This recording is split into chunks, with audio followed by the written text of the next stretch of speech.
flood control corruption.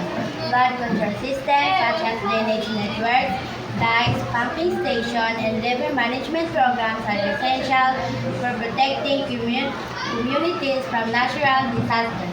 However, in many regions, these vital projects become vulnerable to corruption, weakening their effectiveness and increasing the risk of catastrophic flooding.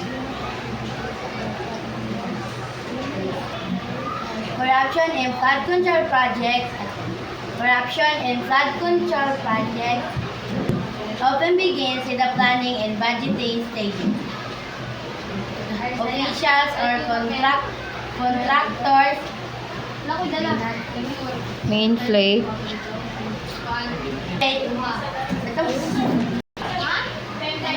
may inflate project cost award contracts to unqualified firms or manipulate bidding processes for personal gain.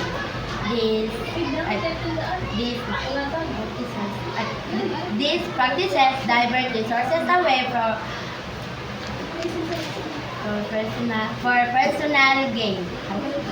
Estimate engineering needs resulting in poorly designed or incomplete infrastructure.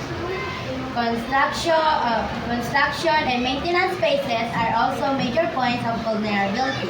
Substandard materials, rush construction timelines, and deliberate underbuilding are common consequences of corrupt practices.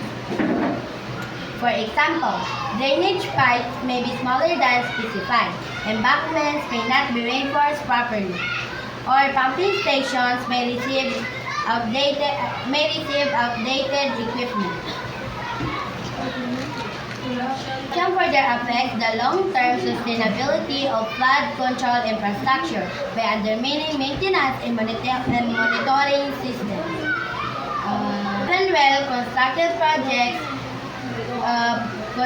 require continuous upkeep to remain effective. However, when maintenance budgets are misused or falsified reports deteriorating infrastructures, The risk of failure. failure increases. Flood control corruption poses a serious threat to public safety, economic stability, and national development. It compromises the quality of infrastructure, Reduces reduces the effectiveness